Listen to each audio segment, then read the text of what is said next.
That's very kind, thank you. So yeah, as I said, my name is Paul Avison. I work for VIAVI Solutions, the company formerly known as JDSU. So I really should put this up there and say it is formerly JDSU, because people know who JDSU is and they may be less familiar with VIAVI Solutions. So I'm the token Welshman here. So oh, excellent. Okay, so it's more than one of us. Very good. Thank you. So I'm going to talk, so really a change of pace now. So I'm going to talk really about purely physical layers. So none of this DOCSIS 3.1 stuff, none of this, nothing else. It's just purely physical layer testing. So the agenda, very briefly, is, this is really all about MPO. MPO, parallel fibers, parallel optics. So why use those? Some of the system architectures, some of the standards that are in place, really in the structured cabling world. A little bit of an overview, and then I'm going to talk about certifying. So what standards people use for certifying parallel optics. And that involves Polarity, it involves Tier 1 testing, and Tier 2 testing as well. And then a little bit of troubleshooting at the end, and then a wrap up. So after this morning, I promise I will take the full 45 minutes. Okay? No, maybe less than that. All right, so getting into the basics. So is MPO new? Is MPO new? What do we think? No? Yes? No? No, it isn't new. MPO has been around for at least 10 years. And in fact, almost exactly 20 years ago, I was actually offered a job with an MPO company. So it's at least 20 years old as of today. So they've been around for well over a decade. MPO stands for multi-fiber push-on, pull-off. So it should be MPO-PO, but it's actually just shortened to MPO. So multi-fiber push-on, pull-off, and that's what MPO is. So a couple of examples, bit of structured cabling. This is some CommScope equipment on the top. So why do people use MPO? Why make it overly complex for themselves to use something a little bit different from your standard duplex LC? Well, as mentioned in the panel discussion, or argued about in the panel discussion, there is a relentless need for speed. So I'm not sure about everybody else, but I've got 2 teenagers. I've got a 150 meg cable, and they use all of it. So they are streaming. They don't actually have connected or TVs in their room that are connected to aerials. They have TVs that are purely connected to either a Wi-Fi network or power line. So they're streaming Netflix, they're streaming Amazon Prime Video, they're looking at pictures of cats, videos of cats, cats playing with dogs, the usual stuff really, typical teenager stuff. So the other thing is that you'll see is MPO has been a backplane technology for a long time. So you've had in a typical data center, if you look back a couple of years, you've got backplane MPO, so multi-fiber cables with MPO at the end. And then that's been terminated with LC connectors. So you've had a patch panel or a cassette with LCs on. But now what's happening is that those extra patch panels, those patch cords, are now becoming direct MPO connections. So the MPO that's always been a backplane is now end-to-end. And that comes from a couple of things, mainly due to the switches and the servers. Rather than having SFP ports, they now have QSFP ports. And QSFP ports can be native MPO connectors. Okay. They don't have to be, but they can be MPO connectors. And the other thing is just pure port density and fiber consolidation. So it's much smaller. So to give you an example, so here's a couple of real world examples. So if you look at this, very typical patch panel. I'm not sure whose patch panel this is, but this is probably 140 odd fibers. If you look at a typical duplex LC, this is 24 fibers. So in half the space, using MPO, you've got 144 fibers. So half the space, and you've got what? 5, 6, 7-ish times the number of fibers in in half the space. So definitely there's a big play in MPO, with MPO for footprint. And the other thing for MPO is you can deploy it very quickly. So this is some outside plant stuff. So you've got MPO coming in, so your MPO comes in as, this is your trunk cable coming in, and you're then breaking out into what looks like, I think, SCs here. And again, you've got, on this bit of outside plant cabling, you've got MPO coming in, and then you've got this breakout, or this hydro cable, out to these, I guess these are probably, look like OptiTap, something like that. So again, it's a way of deploying ports very, very quickly.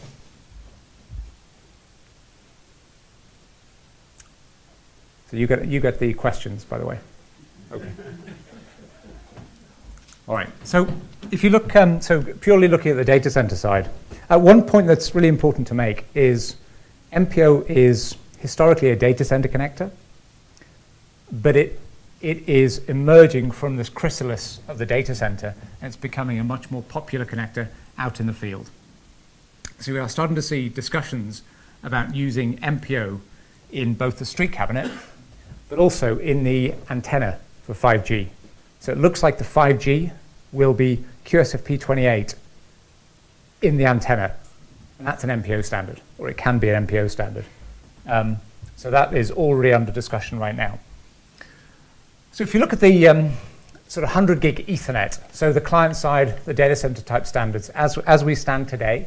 So I just made a list of these. So what you've got is 100 gig extended range, 40 kilometers, 25 kilometers, 10 kilometers. These are all single mode standards.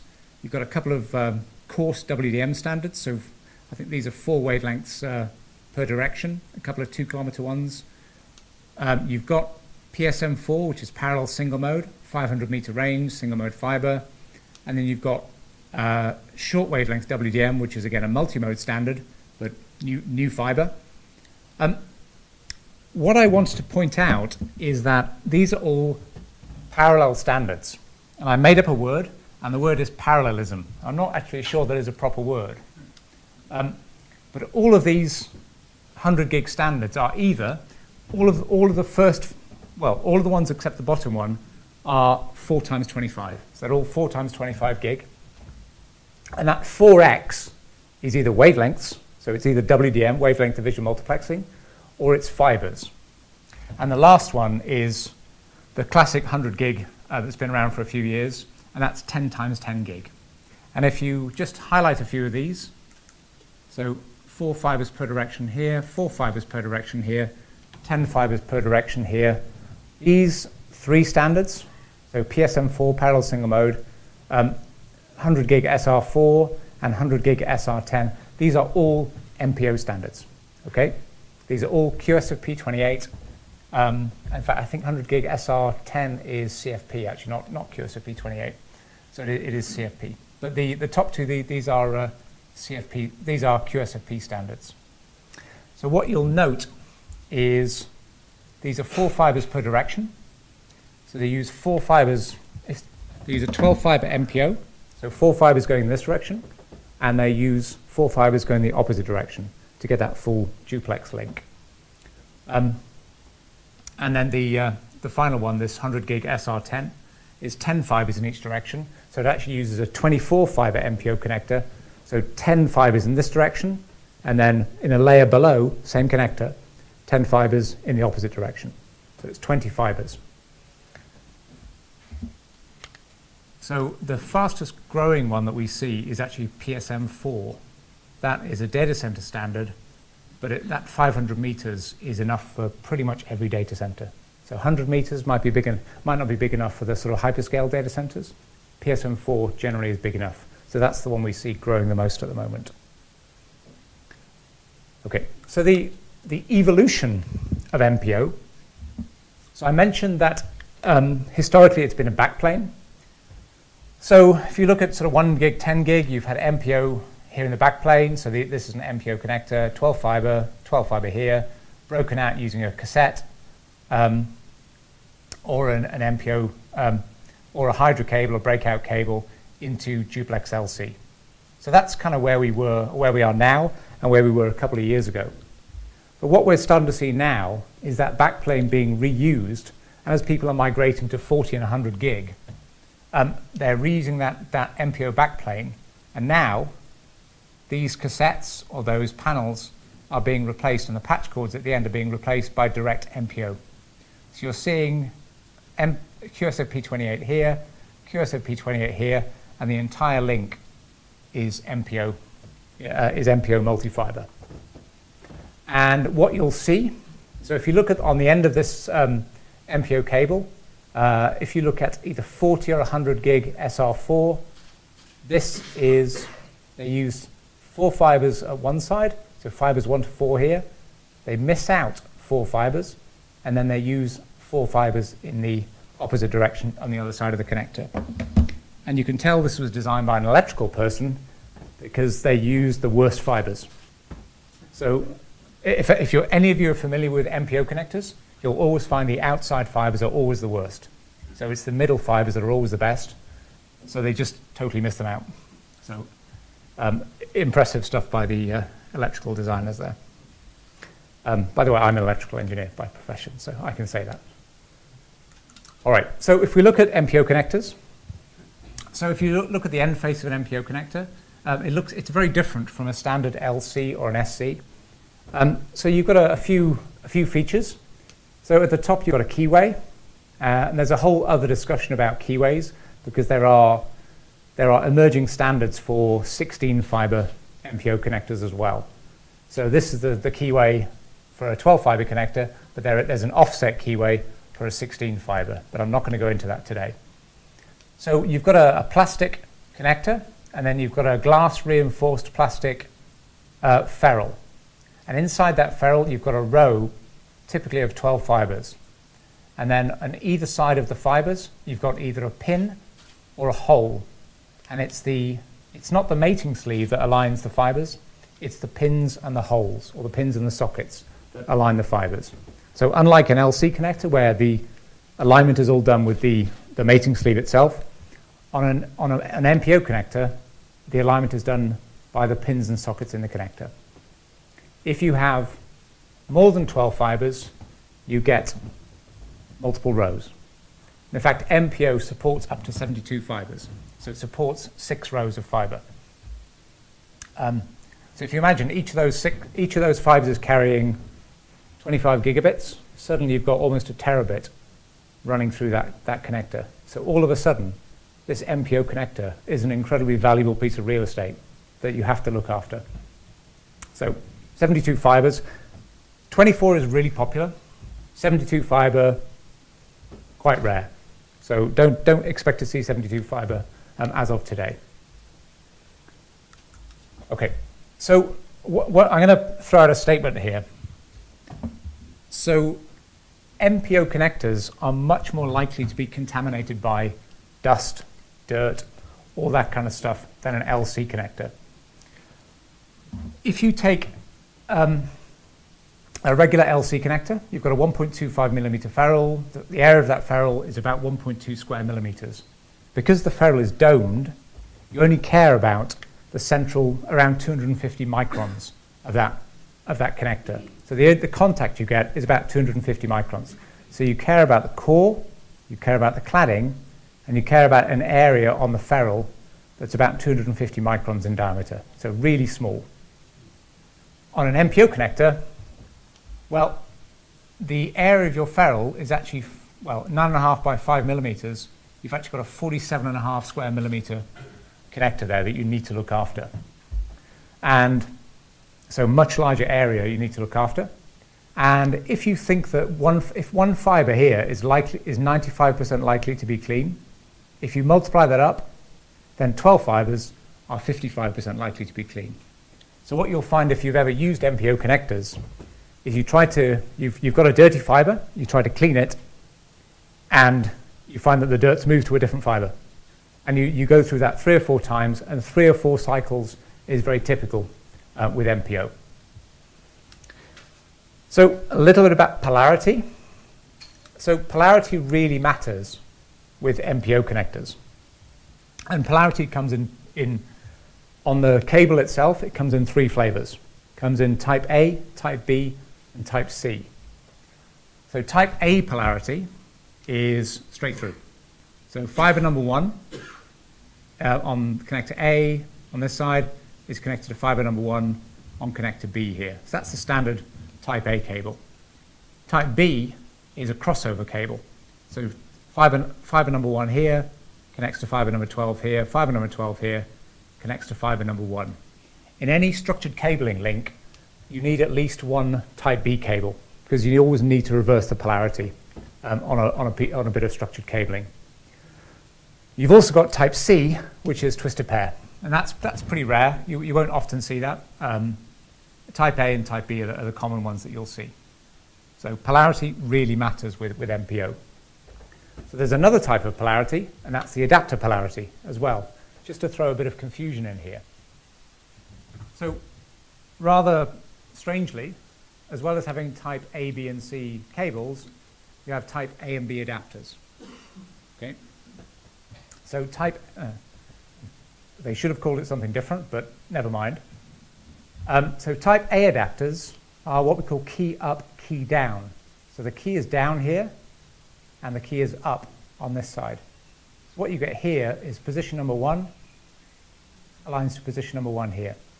Okay, so that is a straight through connection. The other type, by the way, you can always tell where fiber number 1 is on an MPO connector because it has a little silver dot or a white dot at fiber number 1. So you can identify what fiber number 1 is. Type B adapters are what we call key up, key up. So the key is up here, the key is up here, and what happens here is it reverses. So you get position number 12 here aligns with position number 1 here. So this actually reverses, it does the same job as a type B cable in that it reverses the polarity of the MPO link. The problem with that is you can't use that for everything because multi-mode MPO connectors are flat and single-mode MPO connectors are angled. Okay? So you can use a type B adapter for multi-mode because you've got 2 flat connectors, and if you reverse them, you've still got 2 flat connectors. With single mode, you've got 2 angled connectors, and if you reverse them, suddenly you've got 2 angled connectors that rather than having an 8-degree angle that are aligned, you've got a 16-degree angle and a big air gap between them. So type A, B, and C cables, type A and B adapters.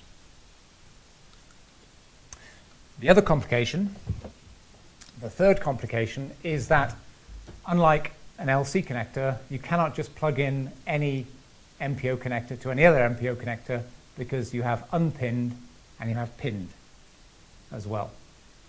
So on this side, you've got an unpinned connector. Coming in on the other side, you've got a pinned connector, and these two will connect together. And hopefully, given everything else being equal, you should get physical contact between the two. One of the questions we get asked is, can you connect, what happens when you connect unpinned to unpinned or pinned to pinned? Well, the answer is, if you connect unpinned to unpinned, there won't be any alignment between the two connectors. They will just be out. And the other thing is, if they're angled, what will often happen is the two connectors will just grind against each other. So you might damage both of the connectors. So if you unpin to unpinned, you may damage it, but you certainly won't get any alignment. And pin to pin, you're most likely just to bend the pins. Okay, so that connector is now wrecked. So most important thing, and this will come into the certification stuff as well, most important thing is to have a clean connector. So just prepare yourself for a bit of preachiness on keeping connectors clean right now. So if you have a decent connection, no dirt, you get physical contact between the two connectors, and you get, there we go, you get good loss between the two, and you get very little back reflection.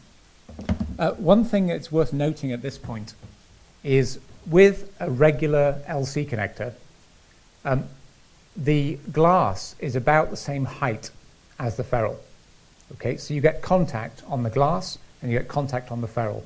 With an MPO connector, the glass is a little bit higher than the ferrule. So the glass the fibers kind of stick up a little bit out of the ferrule. So in theory, if it's designed correctly, you should get the fibers touching, but you shouldn't get the ferrules touching. And that's an important point to note a little bit later. Okay. So a bit more preachiness here. So if you get a bit of dirt on the connector, one thing I do like to mention is the force between two connectors is about 1 kilogram, something like that. And if you've got an LC connector, if you do all the maths, work out all the maths, that 1 kilogram of force ends up at about 40,000 pounds per square inch of pressure between two connectors. Obviously, it's a little bit less with MPO because the contact area is bigger, but you still have a massive amount of force between these two connectors. And if you get a bit of dirt, what tends to happen, if it's big enough, it just gets smashed up by all that pressure, and it just spreads itself over the end face of the MPO connector. Now, if this is a patch cable, that's about, the ones I'm looking at are probably about £35 for a typical MPO patch cable, cheap ones. But the QSFP28 can be really quite expensive. So if one side is a QSFP28, you've just damaged that expensive 100 gig optic.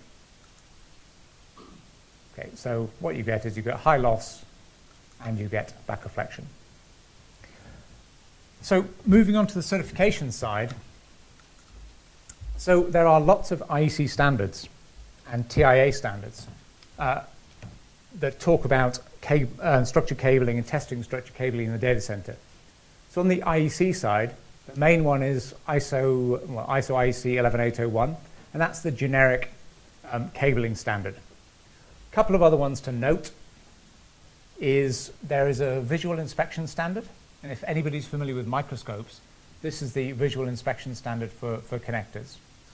The other one to have a think about and to have a maybe investigate is also this one here, 61280-1-2, which is a multi-mode standard, and it talks about how you fill the core of your light source when you're doing multi-mode insertion loss testing. With multi-mode, when you're doing single mode testing, you have one mode. It's easy. When you're doing multi-mode testing, you have multiple modes in the fiber, and it really matters how you fill the core of your fiber. It has a big effect on the results you get. If you imagine that all your fiber in a multi-mode light source is concentrated in the center of the core, so it's a laser launch, it's a laser launch or an underfilled launch.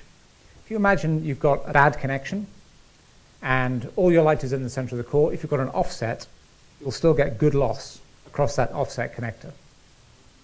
So this standard here describes exactly how you should fill the core of your multi-mode cable. So in-circle flux, if anybody wants to know about in-circle flux, we've been doing in-circle flux for about 15 years, so we can talk ad nauseum about that. So in the TIA world, very similar. So the equivalent to 11801 is TIA 568.3-D, relatively recent, October 2016. It does talk about, it does refer to the in-circle flux standards. So it talks about 61280 actually that should be -1-4. It also talks about it also refers directly to the standard for end face cleanliness as well. What those standards don't address is MPO. They talk about duplex fibers, so they don't address MPO and ribbon fibers at all. So there is a technical report that was recently published by the 86C working group. A colleague of mine, Ed, sits on this, and he helped to write this technical report that actually starts to deal with some of the issues around MPO connectors. So a bunch of standards, and there are some extra standards, including the in-circle flux one, and that's the wrong one. That's the multi-mode attenuation one. Okay, so the kind of the crux of this is both TIA and ISO IEC refer to two tiers of certification and testing of structured cabling. So if you are, I don't know, if you are, let's say you're Virgin Media or Sky or somebody like that, and you're buying cabling from CommScope, for example, and CommScope, you're buying from a CommScope contractor, and this CommScope contractor is installing your cabling for you. CommScope will give you a 25-year warranty on that cabling. And that's an incredibly valuable thing to have. But they will only give you that warranty if it's certified. And that certification is what's called Tier 1 certification. So Tier 1 is a TIA term. The equivalent ISO-IC is basic. So Tier 1 or basic is loss, its length, and its polarity. So you've got to check those three things. So you remember, you've got maximum lengths for all those 100 gig standards. So 100 gig SR4 is 100 meters, PSM4 is 500 meters. So there are maximum lengths that you have to adhere to. So loss, length, polarity, and of course polarity matters because at some point you've got a crossover in your link. So Tier 1 is loss, length, polarity, and Tier 2, or extended in ISO-IC terms, adds an OTDR. So Tier 1 is mandatory, and Tier 2 is an option for getting the warranties.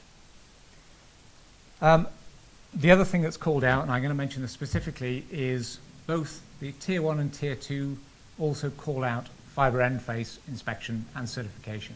They say you must have decent end face condition on your connectors before you mate. And again, a little bit preachy here. The right thing to do is, and if you remember nothing from this, apart from this, I'll be pretty happy. The right thing to do is inspect your connectors. If they're clean, go ahead and connect them. If they're not clean, clean them, inspect them again, and go around this loop as many times as you need to until all your fibers in the MPO connector are clean. The people that are very good at this, and I'll call out people like AT&T as an example, their documentation is public, it's on the internet. They go around this loop 6 times. So they do 4 cleans with a cleat top or a one-click cleaner. And then after 4 cleans, if the connectors aren't clean, they use a wet clean. So they add a solvent to that dry clean. So they do a wet and dry clean twice. After 6 times round, then they start to replace stuff after that. But the people that are good at this follow this really well. Really important to inspect both sides. So, easier to inspect the patch cord side. The bulkhead side is always more difficult to inspect, but it's always more likely to be dirty. We have a customer, and I will not share who it is, and their method for checking if a port is clean is to take a brand new clean patch cord, check the patch cord is clean, inspect it, you plug it in, unplug it, check it again. If the patch cord comes out dirty, they know the port's dirty. But by then they've damaged both the patch cord and the port. So I call it kind of plug and pray rather than plug and pray. But that's not the recommended method. So specifically with MPO, you need to inspect all the fibers. So historically what you've had to do is you've had a standard microscope with an x-axis knob, and you've kind of moved between all the different fibers on the MPO. If it's a 24 fiber MPO, you've had to then move it up and down the axes. Recent developments, and I'm going to put in a slight plug here. We've just made a new microscope that will inspect all the fibers with one button press. So it'll look at all the 24 fibers or all 12 fibers just with one button press. So you get a result for all 12 fibers at the same time. It takes about 15 seconds. So really important to. The other thing, this gets a little frustrating. If you remember, MPO connectors, 55% likely to be clean if you have 12 fibers. If this takes a minute or so, then suddenly that cleaning process becomes a 5-minute process. So anything that you can do to speed it up really helps. So in terms of standards for certifying those end faces, so again, back to the IC 61300-3-35. So it does set standards for MPO inspection. It doesn't call them MPO connectors in the standard. What it calls them is rectangular ferruled multi-fiber connectors. Because MPO it's not a trademark, but it's a standard, and they try to get away from standard products. They've called it multi-fiber rectangular ferrule connectors. So if you look at the MPO table, you'll see that there is a core zone, which is this area here, and there is a cladding zone, which is this area here, out to 115 microns. The reason they don't go out onto the ferrule is twofold. The first reason is, well, the fibers stick up out of the ferrule, so you shouldn't have contact out onto this ferrule area. And the second reason is the ferrule kind of looks like the surface of the moon anyway. So how do you know what's dirt out on this area, and how do you know what's the ferrule itself? It's actually very difficult to identify. So on a regular connector, you would see 4 zones: core, cladding, epoxy, and contact zone. On MPO, you only see 2 zones. But the contents of the zones are exactly the same as a regular connector. So cleaning MPO connectors, well, obvious thing to state is use an MPO cleaner. So you can now buy these one-click MPO cleaners. This is a Stickler's one. You can get them from US Connect. Sacred Geek can do one as well. They all work pretty well. And you've got a ribbon of cloth here that you pull. When you push it in, that gets pulled across the face of the MPO connector, and it will clean all 12 or 24 fibers at the same time. If you need to do a wet clean, don't just dip it in solvent. Take a wipe, dip the wipe in solvent, pop the wipe on the end of this, so you get a little bit of solvent on, and then do a wet clean and then a dry clean. And that's the best technique for this. So a couple of real-world examples. So this is one that somebody had a fairly big defect and they managed to smash the glass on the end. Don't forget this is glass. They managed to smash the glass on the end. And this is another one that we found that we particularly liked, so we took a picture. And I kid you not, we did not make this up. So I promise you this is actually real. It looks a little bit photoshopped here, but I promise you this is not. So actually you see a little bit of what's called core dip here. So there's a little bit of core dip, so this is not made up. And one thing to note, apart from the amusement of this connector, these are 2 ferrules from 2 different manufacturers. So you can see on this is pretty consistent with the size of the glass beads. This one is pretty inconsistent. So you'll often see from different manufacturers, the ferrules will look quite different. So on an LC connector, it's all zirconia, so they all look the same. With MPO, they can look quite different. So these are from 2 different manufacturers. Okay, so polarity check. So certification, you check the connectors. Next thing you do is you do a polarity check. Well, this is just an extract from a product we have, and it just says it's polarity A. Simple as that. So it looks for polarity A, B, or C. It will tell you what the polarity of your link is. The main challenge, so when we do tier 1 testing, we do loss length polarity. So in the TIA world, you do a single patch cord reference from your light source to your power meter. And then what you do is you add a receive cable, because you're typically testing plant. So you have your launch cable and you have your receive cable going into your power meter. So normally, if you're testing an LC patch cord, some LC plant, you have your launch cable and you have your receive cable you add after your reference. And then just to check your reference, and you have to check your reference, you plug the 2 LC connectors together. Okay? And you verify that your reference is inside, 1/4 of a dB or something like that. And then you split them apart, and then you plug them into your plant to test the plant. The problem with MPO is that typically your light source and your power meter are pinned. So your reference cable is unpinned. Therefore, your receive cable has to be unpinned as well. And now you have unpinned, unpinned, unpinned, unpinned, unpinned as the ends of your 2 cables. So you can't verify. You can't plug your launch and your receive cables together because they're both unpinned. So what you have to do is you have to either do one of 2 things. You have to add a 3rd cord to verify your reference. That adds another layer of complication. You have to clean all the end faces. Or the other alternative we're starting to see is people like Senko, people like Corning have these adjustable connectors. So you can actually buy connectors now, MPO connectors, that have slide-out pins. so they can convert themselves from unpinned to pinned. That's probably what I would use when I'm doing loss testing of MPO, so tier 1 testing. So that's the biggest problem that you'll see. And the reason you do single patch cord reference with a receive fiber is this is what you're trying to test. So you're trying to test this, effectively what's called a permanent link. So you want to test the backbone, and you want to test the effect of these connectors here. So this is your launch fiber, this is your receive fiber. So you've already eliminated this loss here. This should be lossless.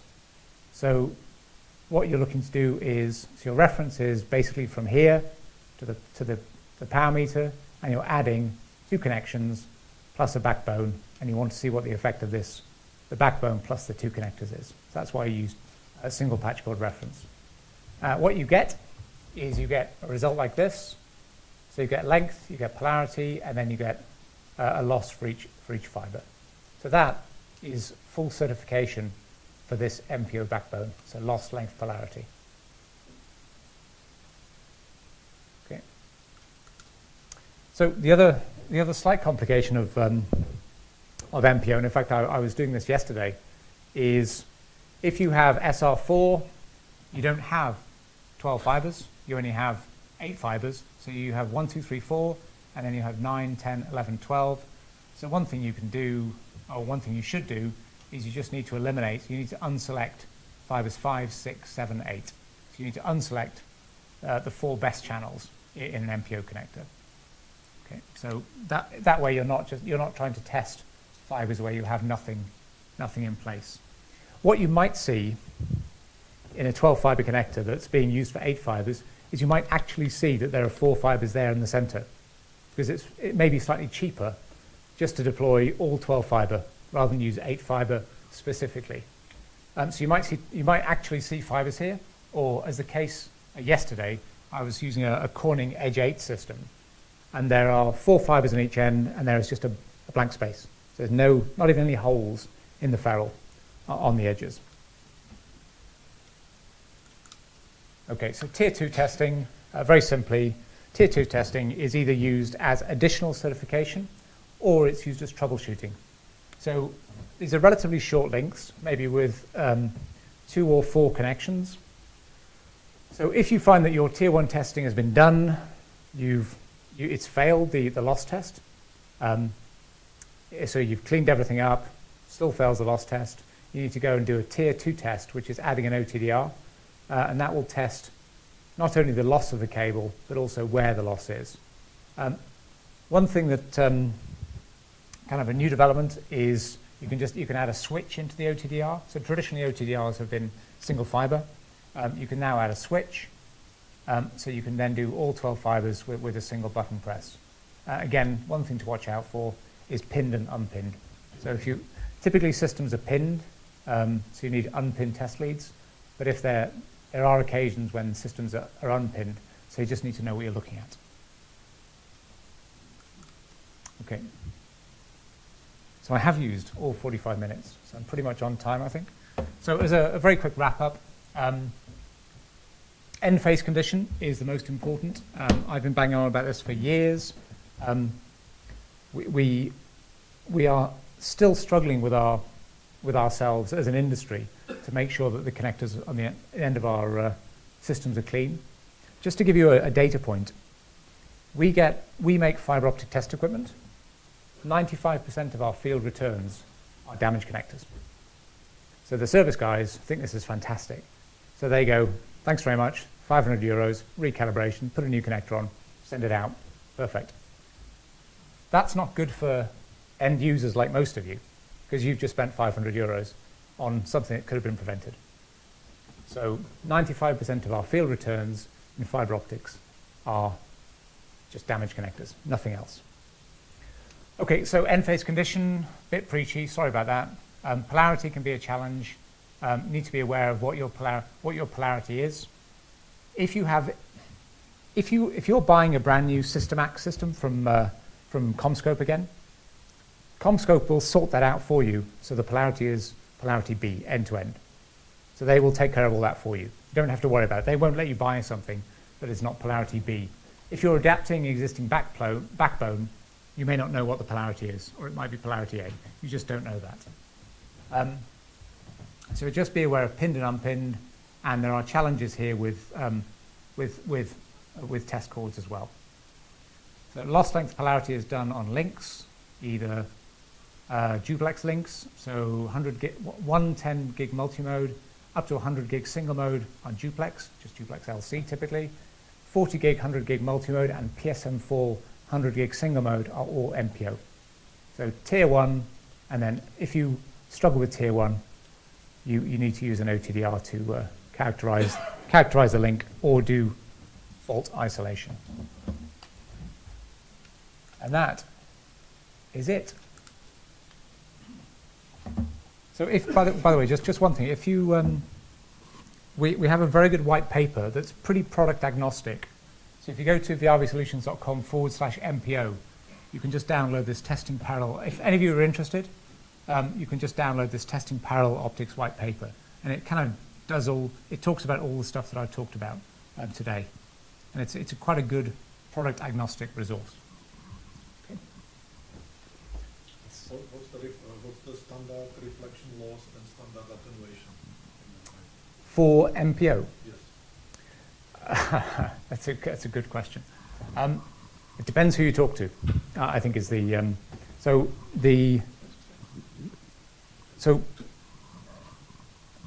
TIA, so the TIA standard is not reflective of the real world. So the TIA standard says your connectors must be less than 0.75 dB. The problem is you often have 4 connections in 0.7 in a link, and I didn't mention this actually, but a 40 gig or 100 gig multi-mode link has to be less than 1.9 dB. So if all your connectors are 0.75 dB, you instantly fail because you've got about 0.3 dB of loss in the cable as well. So in the real world, you're looking at 0.2 roughly per connection. And then again, we don't make MPO connectors, but if you talk to US Connect, they will sell you an MTP Elite connector, which is compatible with an MPO that has lower loss. So the answer is depends who you talk to, and there's no, the standard is 0.75, but nobody adheres to that. Reflectance, single mode, 55, 60, multi-mode 35 when it's mated. Really? Yeah. Yeah. When it's mated. Okay. Yeah, 30, 35. We're actually out of time, but got one more question. Thanks. You're talking about the high rate of returns of faulty connectors and Yes. so on. I was just thinking of the situation at a data center where you might have a 100-meter cable running through loads of cable trays and stuff, and Yep. you get a faulty connector. Mm-hmm. Is it practical for perhaps even one of your guys to come in and replace the end on site, or is it impossible? No, not with MPO. You can't. There's no field installation of MPO available. Only factory. Nobody does a field installable MPO. It's too complex. So you have to replace the whole 100. Replace the cable. Yeah. God, Yep. thanks. Replace the cable or the tray, or replace the cassette or the cable. Yep. All the QSFP. You're a trainer. You have to train the technician properly, I think. What we find is the most important. Is when you're telling people to inspect and clean connectors, it's most important to tell them why they're doing that. Not just say, you must inspect and clean, because that's just, they go, oh, yeah. So somebody else is telling me what to do. Tell them why they need to inspect and clean. Tell them, it has to be less than 1.9 dB, and if they have one fiber that's bad, it'll affect the entire link. Right, so Paul, thank you very much.